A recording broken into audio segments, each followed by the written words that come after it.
안녕하세요. 저는 평범하기 그지없는 반찬가게 셋째 딸이자 하나이의 엄마예요. 제가 이렇게 사연을 보내게 될 줄은 꿈에도 몰랐네요. 이래서 사람 일은 알 수가 없다고 하나 봐요.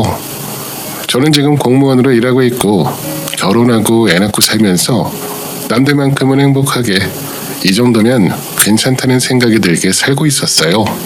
솔직히 직업도 공무원이면 정년이 보장되고 연금도 있으니 걱정할 게 없죠.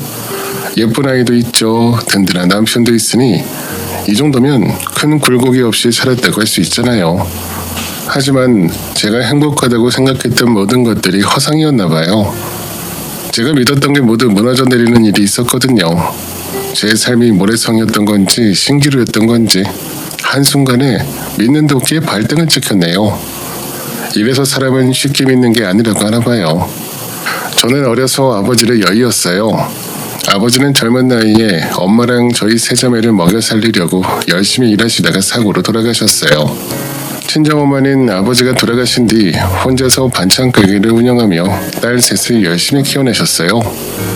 제가 커서 가정을 꾸리고 아이를 낳아보니 혼자 딸 셋 키워내고 학교 다 시키는 게 정말 어려운 일이라는 걸 알겠더라고요. 그래서 어릴 때부터도 그랬지만 지금도 친정엄마가 너무 자랑스러웠어요. 힘들게 장사하는 게 어린 마음에 부끄럽고 창피할 법도 했는데 저는 그런 적 없이 그저 엄마가 자랑스러웠고 작은 거인처럼 보였어요. 친정엄마만 보다가 결혼 준비하며 시어머니를 처음 뵙게 됐는데 친정 조건에 대해 좋지 않게 생각하시더라고요. 처음 인사드리면서 호구조사를 하는데 제 대답을 들으면서 표정이 점점 안 좋아지시는 거예요. 저는 아버지가 술을 마시거나 본인이 잘못해서 돌아가신 게 아니라 건실하게 일하다가 사고가 난 거고 엄마도 본인 손재주를 살려서 열심히 일하며 세 자매를 키워낸 건데 왜 시어머니가 탐탁지 않게 생각하는 건지 이해가 되지 않았어요. 하지만 시어머니는 처음 인사드린 이후부터 저를 마주칠 때마다 바깥 사돈은 안 계시는데 사부인 혼자 애들 키우느라 정말 힘드셨겠다. 그건 정말 대단한데 하필 가게를 해도 반찬 가게가 뭐냐. 한번 가보니까 웬 구멍가게 수준이더만. 그렇게 격떨어지는 일에서 우리 집안이랑 맞겠어? 라고 하는 등 너무 모욕적인 말을 제 면전에 대고 하시는 거예요. 사람 얼굴 보고 어떻게 그럴 수 있을까 싶을 정도로 심한 수준이었어요. 그때 저는 정말 분하고 억울했지만 시집살이는 어쩔 수 없는 거라고 생각했어요. 사회 통념상 시어머니 같은 반응을 하는 사람이 많을 거라며 혼자 위안했죠. 사실 이때 시어머니의 싹수를 보고 얼른 결혼을 물렀어야 했는데 남편이 제 편을 많이 들어줬고 특히 시누이가 제 편이 돼줘서 결혼을 그대로 진행했어요. 시어머니는 계속 친정을 무시했지만 시누이가 중간 역할을 정말 잘해줘서 남편하고 결혼하는 데는 큰 문제가 없었어요. 시어머니가 너무 아니다 싶은 말을 할 때마다 시누이는 엄마 왜 그래? 좋은 일 앞두고 말 함부로 하는 거 아니야. 둘이 좋아서 결혼하는 건데 엄마가 나서서 왜 자꾸 안 좋은 소리를 해?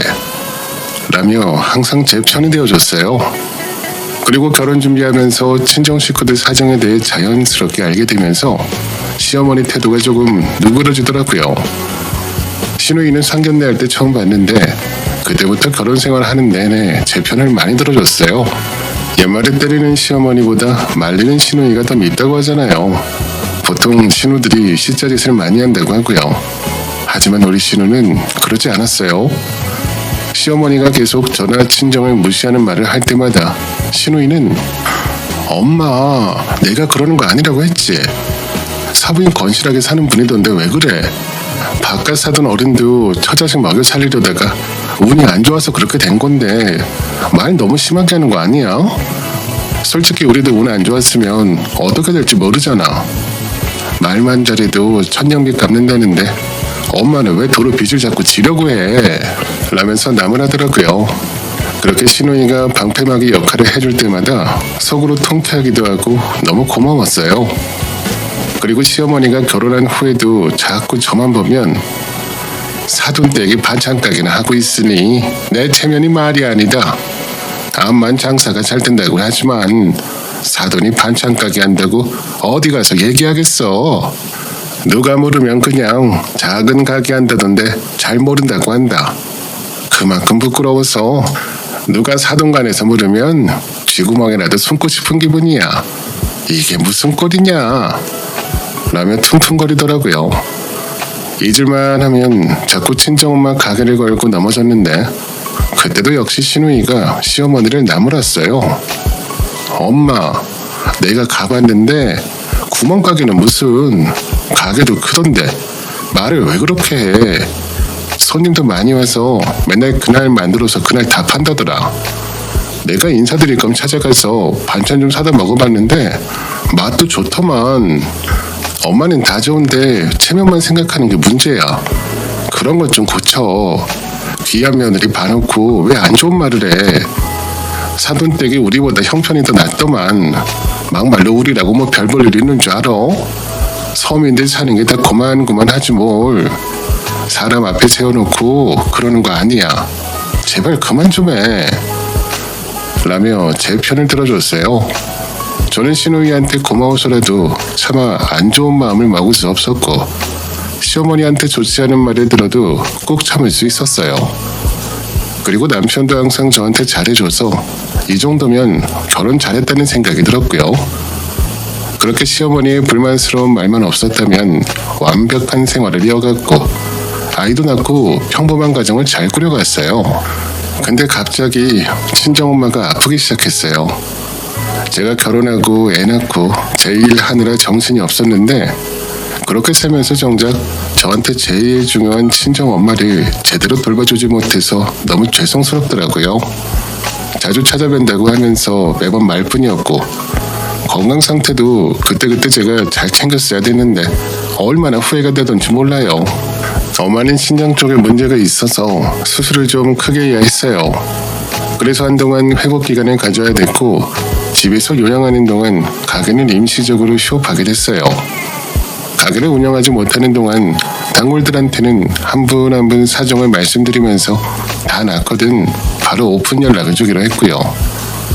친정엄마는 가게 운영하면서 10년 이상 된 단골이 많았고 다들 집까지 찾아와서 한번 보고 갈 정도로 사이가 돈독했어요.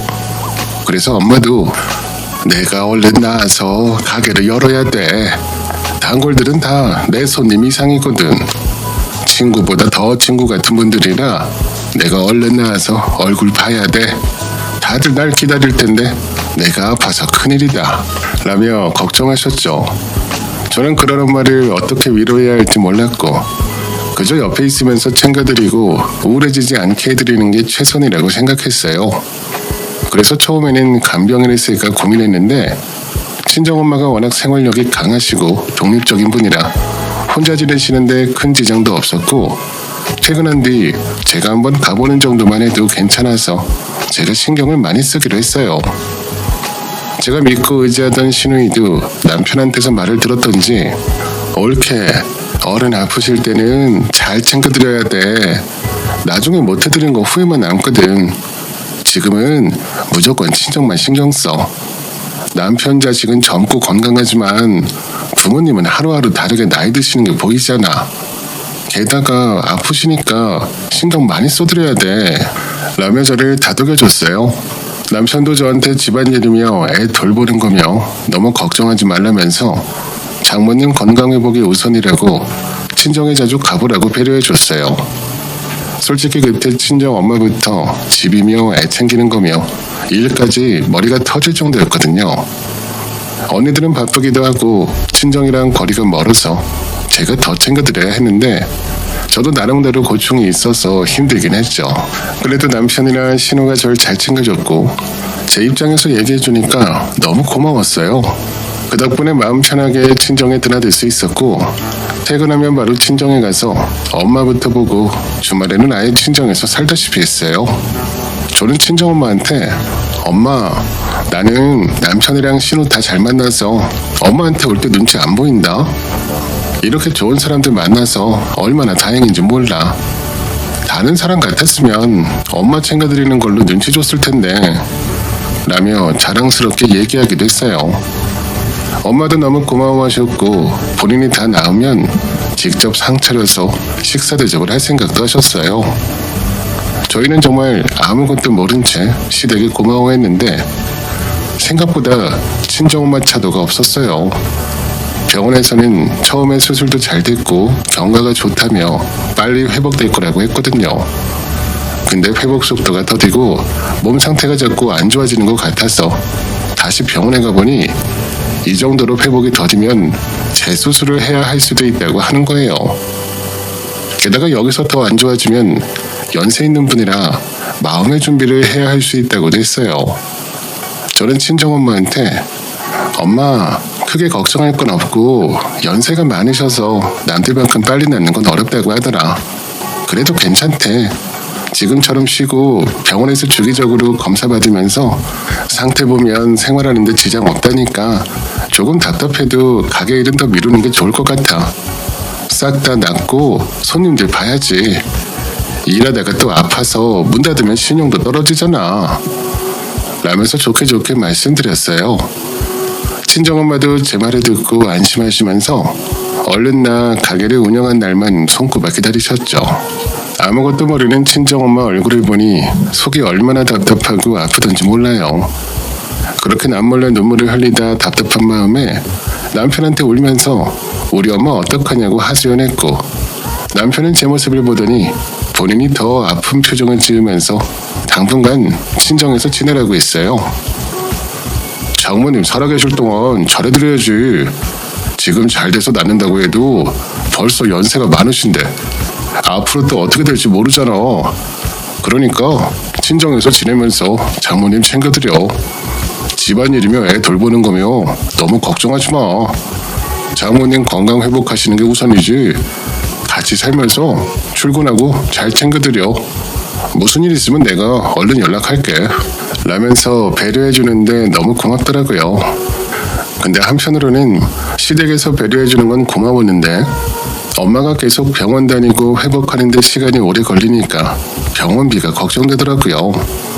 며칠 입원해서 검사 받을 때도 있고 검사비며 약값이며 입원비며 전부 다 무시할 수준은 아니었거든요.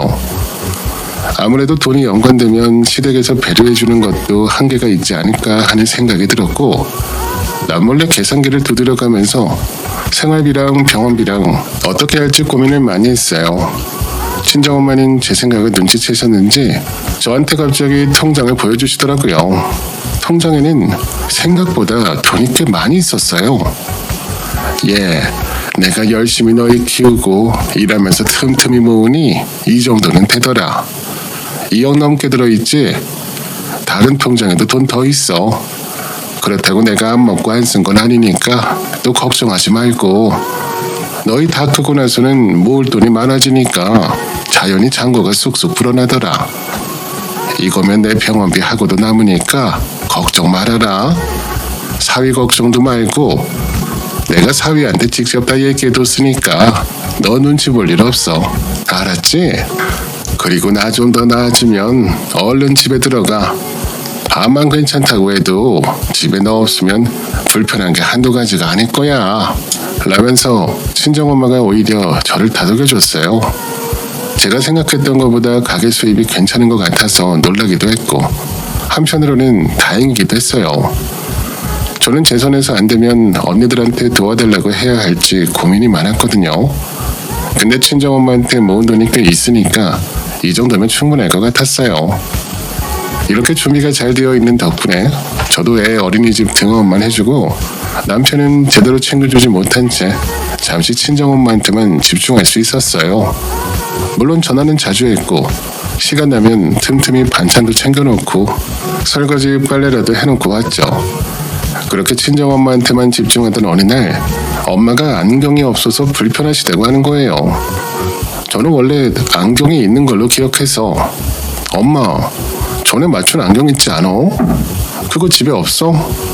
전에 집에서 썼던 거 내가 본 걸로 기억하는데 한번 찾아볼까? 라고 물어보니 친정엄마도 안경이 어딨는지 기억을 못 하시더라고요. 그래서 일단 서랍이며 화장실, 싱크대 주변 등등 여기저기 뒤져보니 안경을 하나 찾았는데 이건 너무 예전에 맞춘 거라 갈수록 안 맞아서 못 쓴다고 하셨어요. 새로 맞춘 안경이 좋다 하셔서 다시 찾아보는데 내가 가게에 놔두고 왔네. 에휴, 내 정신 좀 봐. 병원 다니느라 기억력도 더 떨어진 것 같다. 가게에서 장부 정리할 때 쓰려고 갖다 놓고는 집에서 자주니 있을 리가 있나. 내가 가서 가져오면 좋은데 아직은 좀 불편하니까 시간 될 때 갖다 줄 수 있어? 라고 하시더라고요. 저는 얼른 가게에 갔다 오겠다고 했고 친정엄마는 번거롭게 뭐하러 그러냐며 내일 퇴근길에 들렀다가 와달라고 하셨어요. 당장 급한 건 아니라고 하시니까 저도 퇴근하면서 들렸다 올 생각으로 그날은 그냥 넘어갔어요. 다음날 안경에 대해서는 잠깐 잊고 있었는데 친정엄마가 문자를 보내셔서 다시 생각이 나더라고요. 그래서 얼른 칼퇴하고 가게에 가봤는데 아무도 없어야 할 가게에 불이 훤하게 켜져 있는 거예요. 그리고 가게 간판도 전에 엄마가 운영할 때랑 완전히 달라져 있었어요. 아니 이게 무슨 일인가 싶어 처음에는 너무 당황스럽더라고요. 저는 혹시나 해서 친정엄마한테 전화를 걸었고 엄마 혹시 가게 누구한테 넘겼어? 아니지? 엄마 다 나으면 다시 운영할 거지? 단골이 그렇게 많은데 넘길 일은 없지? 라고 물어봤어요. 친정엄마는 내가 가게를 넘기기 왜 넘겨? 내 단골들이 기다리고 있는데 난 늙어 죽을 때까지 가게 지킬 거야. 그 힘으로 지금 버티고 있는데 가게 넘기면 큰일 나지. 왜? 무슨 일이 있어? 누가 가게 넘기라고 해? 혹시 누가 넘겨달라 해도 절대로 안 된다고 해. 휴업하는 거지 폐업하는 거 아니라고 꼭 얘기하고 라면서 도리어 더 걱정하시는 거예요. 그래서 원래는 아니라고 갑자기 그런 생각이 들었다며 대충 얼버무리고 말았죠. 암만 생각해도 이건 뭔가 문제가 있다 큰일이다 라는 생각이 들어서 가게 앞에서 고민을 했고 도둑이 든 것 같아 긴장한 상태로 112에 신고하려고 했어요. 그 찰나에 가게 안에서 남자 셋이 우르르 나오더라고요. 남자들이 나오니까 저 혼자서는 당해내지 못하겠다는 생각에 일단 몸을 피해서 신고하려고 했는데 자세히 보니 남편이랑 시누이 남편, 시아버지가 가게에서 나오는 거예요. 이 사람들이 왜 여기 있나 싶어서 제가 얼른 뛰어갔죠. 저는 놀란 얼굴로 이거 뭐예요? 왜 세 분이서 가게에서 나오세요? 지금 주인이 아파서 비운 가게고 문도 열쇠로 잠겨있을 텐데 어떻게 들어갔다 나오신 거예요? 당신은 엄마 가게 들어다니면서 왜 나한테 말을 안 했어? 간판은 왜 바뀌어 있는 거죠? 지금 이게 무슨 상황이에요? 라고 계속 머리에 떠오르는 대로 질문을 했어요. 친정엄마 가게에서 시댁 식구들이 나오는 게 이상하더라고요. 애당초 시댁 식구들이 반찬 사러 가는 것도 아니고 완전히 비어있는 매장에 드나드는 것 자체가 이상한 일이었죠. 그래서 저는 그냥 돌직구로 세 사람한테 따져 물었어요. 제가 그들 앞에 딱 나타나니까 세 사람은 약간 당황한 눈치였어요. 저는 그때까지만 해도 왜 이 세 사람이 친정엄마 가게에서 나오는 건지 전혀 알 수가 없었어요. 애당초 이런 상황이 말이 안 되는 거니까 당연히 예상이 안 될 수밖에 없었죠. 제가 세 명 앞에 떡하니 버티고 있으니 시아버지랑 시매부는 남편 보고 저한테 잘 설명해 주라고 하고 그냥 가버리더라고요. 당황스러워하면서 남편한테 대충 수습하고 처리하라는 식으로 얘기하니까 더 이상한 거예요. 그때 본능적으로 뒤에서 뭔 일을 꾸몄구나 하는 게 딱 느껴졌어요. 저는 답답한 마음에 남편한테 무슨 일이냐고 재차 3차 물었고 뭔가 기분이 이상해서 가게에 들어갔어요. 세 사람이 나왔는데 가게 안에서는 불빛이 그대로 있더라고요. 그래서 이건 뭔가 이상하다. 안에 누가 더 있구나 하는 직감이 왔는데 설마 했던 일이 눈앞에 펼쳐져 있었어요. 가게 주방에는 신우이가 떡하니 들어가서 혼자 뭘 하더라고요. 저는 신우한테 왜 거기 계세요? 우리 엄마 가게에 뭐 문제가 있어요? 아니 애당초 열쇠 한 번 드린 적이 없는데 어떻게 들어오신 거예요? 남의 가게에 왜 다들 함부로 왔다 갔다 하는 거죠? 라고 따져 물었어요. 그때까지만 해도 저는 시누이부터 시댁 식구들 전체가 제 뒤통수를 쳤다는 사실을 모르고 있었어요. 무의식 중에 이미 모든 걸 다 파악할 수는 있지만 아직까지는 상황 파악이 제대로 되지 않았던 상태였죠. 신우이는 절 보고 조금 놀라는 눈치였지만 정말 천연덕스럽게 자기가 친정엄마 가게를 운영할 거라는 얘기를 했어요. 정말 당연히 그래야 하는 일인 것처럼 얘기하는데 도대체 이게 무슨 말인가 싶더라고요. 아, 옳게. 내가 미리 말 못해서 미안. 나 이제 여기 운영하려고. 어차피 앞으로 일 못하신다면서. 가게 잘 되는 걸 그냥 놀리면 되겠어? 내가 잘 꾸려갈 테니 걱정 마. 사부인 돌아가시면 동생 명의로 해서 내가 운영하면 되잖아. 그럼 옳게도 가만히 있어도 가게 잘 돌아가고 수입도 생기고 좋은 게 좋은 거 아니겠어? 안 그래도 나도 뭔가 사업을 좀 하고 싶었는데 잘 닦아놓은 길에 숟가락 하나 얹어 죄송하지만 누구든 이어가면 좋잖아.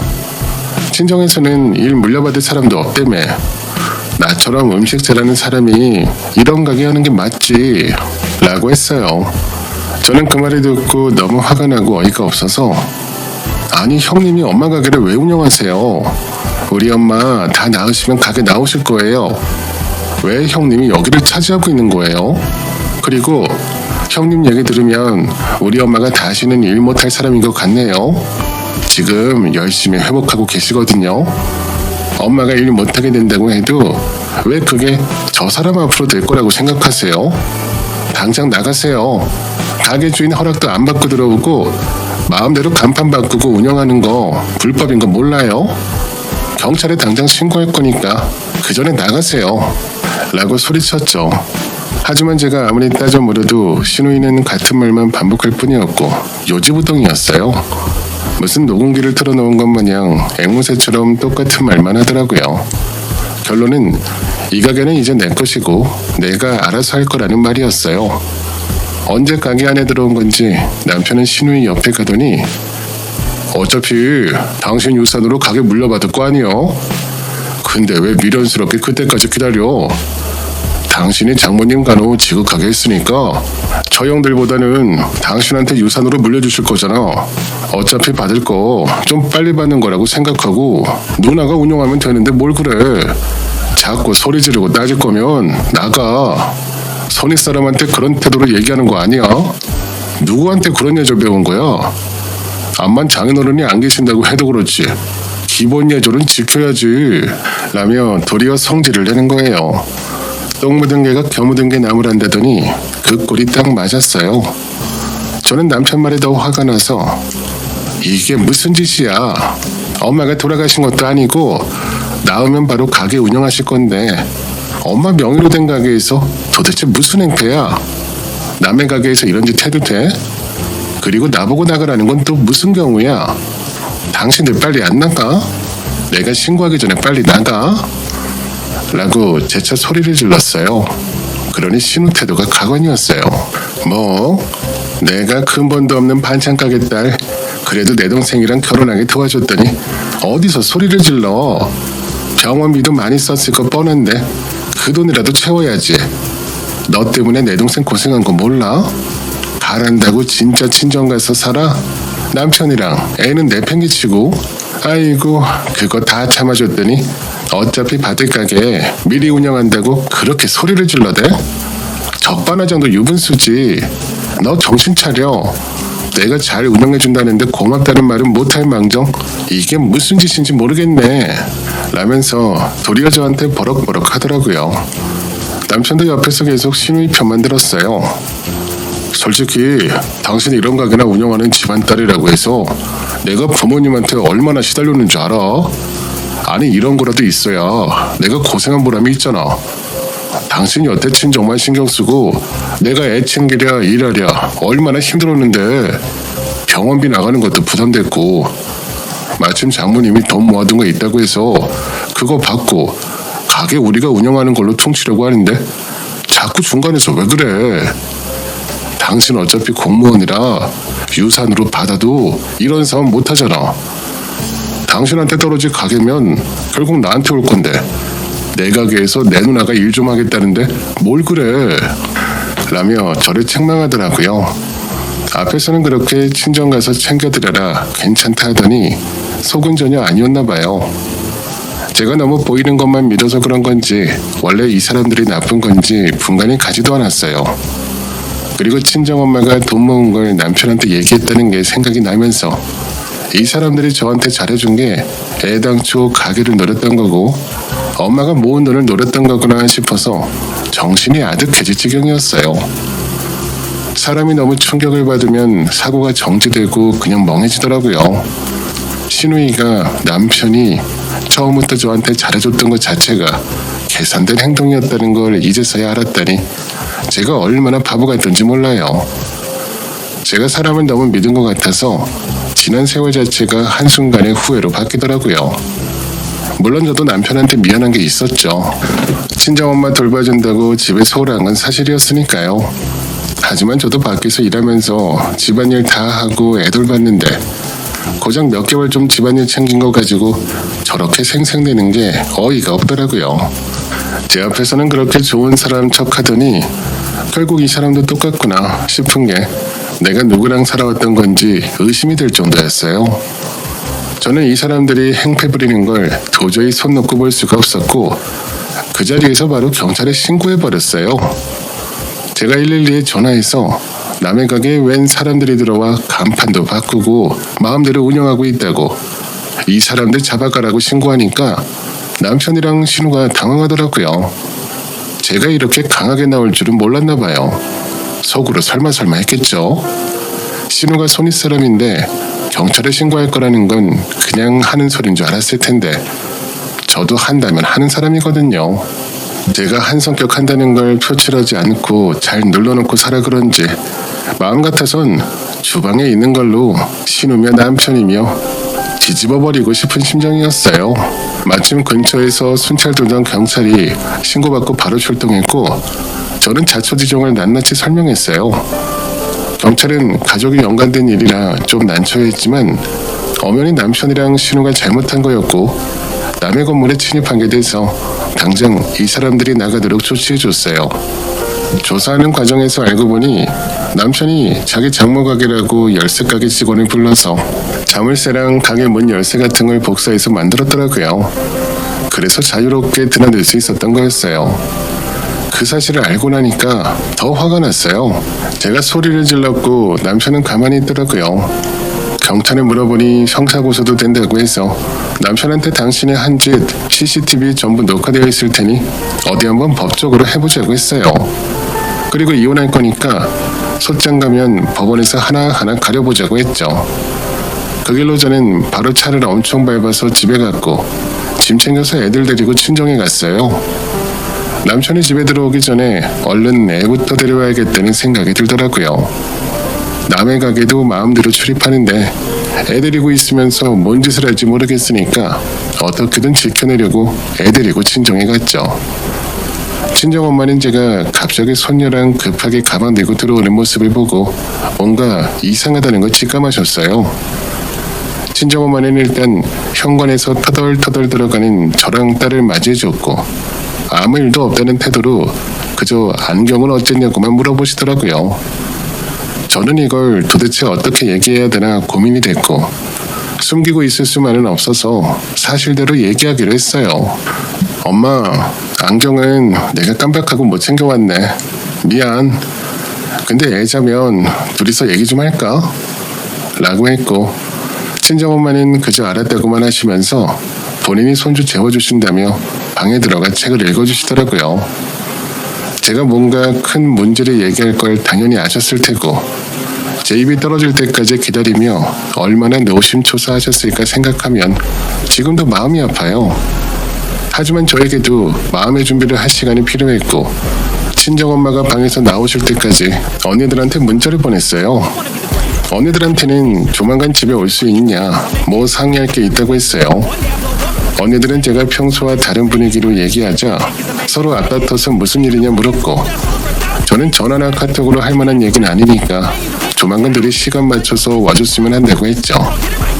친정엄마가 애기 재워두고 방에서 나오시자 지난 일을 말씀드렸어요. 그동안 내가 말을 안 해 그렇지 결혼 준비할 때부터 시어머니가 날 탐탁지 않아 하셨거든. 반찬 가게나 하는 여편네 딸이라고 아버지 없이 자랐다고 못마땅하게 생각하셨어. 그래도 신우랑 남편이 중간에서 잘 버텨줘서 어찌어찌 결혼했고 여태 신우가 정말 많이 도와줬거든. 그래서 난 신우가 무조건 내 편인 줄 알았어. 근데 오늘 가게 가보니까 신우가 주방을 떡하니 차지하고 있는 거야. 여기까지 얘기하면서 몇 번이고 울음이 터져 나오려는 걸 억지로 참았어요. 그런 제 모습을 보는 친정엄마 속도 말이 아닌 얼굴이었고요. 저는 계속 얘기를 이어갔어요. 가게에 갔는데 불도 켜져 있고 간판도 바뀌어서 도둑이 들었나 이게 뭔가 싶어서 신고하려는데 최서방이랑 심일부랑 시아버지가 나오더라고. 그러더니 나한테 아무 말 못했고 가게 들어가니 신우가 자기가 운영한다 어쩐다 하는 거야. 남편도 신우의 편만 들고 둘 다 엄마 가게 매출 잘 나온 것만 노리고 여태 나한테 잘해줬던 거였어. 이제야 본색이 나오는데 그동안 날 속인 거 생각하면 분이 안 풀려. 저는 친정엄마한테 계속 조근조근 말을 이어갔고 제가 그간 겪은 일이나 그날 충격받은 일까지 전부 들으시더니 아무 말씀이 없으셨어요. 그래서 저는 나 이혼할 거야 라고 한마디 던졌고 친정엄마는 마음대로 하라고 하셨어요. 그런 집안이랑 엮일 바에는 빨리 이혼하는 게 낫겠다. 괜히 내가 아파서 너만 힘들어지네. 다 내 탓이다. 내가 아프지만 않았어도 이런 일이 있었겠냐. 애초에 그 통장을 사위한테 알려주는 게 아니었는데 내 불찰이 크다. 나도 사람을 너무 믿었나 보다 라며 본인 탓을 하시는 거예요. 저는 그런 말 하지 말라고 괜히 소리를 버럭 질렀고 뜬 눈으로 밤을 지새웠어요. 친정엄마도 주무신다고 방에 들어가시긴 했지만 아마 한숨도 못 주무셨을 거예요. 근데 새벽에 언니 둘이 친정에 찾아오더라고요. 저는 놀라서 이 시간에 둘이 어떻게 왔어? 라고 물었고 언니들은 저한테 문자로 그렇게 심각하게 얘기하자는데 우리가 어떻게 기다려? 무슨 문제가 있나 싶어서 잠이 안 오더라. 그래서 우리끼리 얘기하고 바로 왔지 하면서 저를 타박했어요. 저는 언니들한테 제가 겪었던 일을 모두 얘기했고 남편이나 시누이가 하는 행동을 보고 다들 길길이 날뛰었어요. 도대체 그런 건 어디서 배우냐며 어디서 그런 못돼 먹은 짓을 하냐고 불같이 화를 내더라고요. 아침부터 이웃에 시끄러울까 걱정이 될 정도로 언니들은 입에서 불을 내뿜었고 친정엄마는 또 본인 탓만 하셨어요. 저는 괜히 속이 시끄러워 애꿎은 친정엄마한테 제발 내 탓 좀 하지 말라고 성질을 냈고 오늘 연차 쓰고 변호사 찾아가서 이혼 소송 진행할 거라고 했어요. 큰언니는 자기가 잘 아는 변호사가 있다며 가사 전문 변호사라고 거기 연락할 때니 수임료 아끼고 그쪽에 제대로 대응하라고 하더라고요. 큰언니 인맥으로 실력 있는 변호사를 만나 상의하니 이건 뭐 볼 것도 없이 제가 승소할 사건이라고 했어요. 이혼 소송을 본격적으로 진행했고 소장이 날아갔는지 남편이 전화를 하더군요. 야, 이혼이라니 이게 무슨 말이야? 너 진짜 나랑 이혼하게? 아니 뭐 이런 일 갖고 이혼을 운운해. 애는 생각 안 해. 어차피 네가 받을 유산 갖고 우리가 먼저 운영한 게 뭐가 그렇게 잘못된 건지 모르겠다. 왜 이런 걸로 이혼 소리가 나와? 애한테 그렇게 한부모 가정 만들어주고 싶어? 에휴, 너처럼 머리 안 돌아가는 거랑 쪽내는 게 맞긴 하겠다. 가만히 뒀으면 나랑 누나랑 알아서 가게 키우고 너도 콩콩을 얻어먹고 쬐을 텐데 네가 그런다고 우리가 그 가게 못 찾아올 것 같아? 두고 봐. 결국엔 이혼 못하고 우리 누나가 운영하게 될걸? 이런 막말을 쏟아내는데 그냥 끊으려다가 순간적으로 퓨즈가 나가버려서 저도 한마디 뱉었어요. 너나 니네 집안 사람들처럼 앞뒤 다르고 몰상식한 인간들이랑은 더는 못 살겠다. 애도 마찬가지야. 너네 같은 인간들 때문에 애 인성 버릴까봐 걱정돼. 어디 할 짓이 없어서 남의 가게를 훔치려고 해. 그것도 버젓이 사장이 버티고 있는데 말이야. 그렇다고 해서 나한테 넘어온 가게도 아니고 아직 우리 엄마 살아계신데 돌아가실 것처럼 얘기하고 당연히 내 거인 것처럼 얘기하는 것도 어이가 없더라. 아무튼 더 이상 연락하지 마. 변호사랑 이야기해. 난 질려버렸으니까. 라고 소리 지르니까 남편도 별말은 못하더라고요. 신우이도 남편한테 무슨 말을 듣고 그러는 건지 저한테 전화로 옳게 그러는 거 아니다. 내가 여태 잘해준 거 생각 안 나냐. 솔직히 나 아니면 누가 가게 운영할 줄 아냐며 별 이상한 논리를 내세우더라고요. 저는 그 말을 듣고 그냥 살포시 무시했어요. 대꾸할 가치도 없었거든요. 그래서 저는 화가 나도 아무 대꾸 없이 그냥 이혼 준비만 열심히 했죠. 그리고 친정엄마는 사업 중인 큰언니한테 가게를 증여해버렸어요. 이건 둘째 언니랑 저랑 모두 모여서 상의한 거라 모두 불만이 없는 결정이었어요. 이렇게 친정엄마 손에서 가게가 떠나버려야 시댁에서도 이상한 소리를 하지 않을 것 같았거든요. 가게가 큰언니한테 증여됐다 하더라도 운영은 계속 친정엄마가 하기로 했고요. 저한테 이런 일이 생기자 친정엄마도 건강관리에 더욱더 신경 쓰셨고 어떻게든 본인 가게에 다시 나가서 단골들하고 지내면서 가게를 지키려고 노력하셨어요. 이번 일로 친정 식구들이 똘똘 뭉치게 된 건 정말 좋은 일이긴 했죠. 어쨌든 저는 이혼 소송을 진행하면서 양육권을 가져오는 데 집중했어요. 그 이상한 직구 속에 애를 뺏기는 일은 없어야 됐거든요. 변호사는 당연히 저한테 양육권이 올 거라고 했지만 괜히 불안했어요. 그래서 변호사 말대로 정말 법원에서 제 편을 들어줬고 이혼 소송도 평균적인 케이스보다 더 빨리 종료됐어요. 친정엄마는 큰언니의 명의로 돌린 가게긴 하지만 건강을 더 회복한 뒤 다시 오픈했고 기왕 하는 거 모은 돈으로 리모델링 싹 하고 새롭게 시작했어요. 간판도 기존에 사용하던 걸 더 세련되게 제작해서 바꾸더라고요. 단골들이 하나둘 소식을 듣고 찾아와서 매출도 쭉쭉 올라가는데 전보다 더 잘 되더라고요. 가게가 잘 되니까 문제가 생겼어요. 이혼 후에도 남편이랑 신우가 자꾸 가게 문제로 질척거렸다는 거예요. 아니 남의 가게에 뭘 그리 눈독 들이는 건지 이해가 안 되더라고요.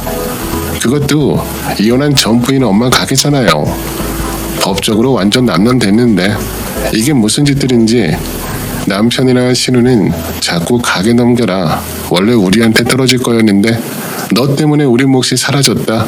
위자료다 뭐다 다 뜯어가 놓고 너 혼자 편하게 살면 좋냐 어쩌고 저쩌고 무슨 말 같지도 않은 말만 하더라고요.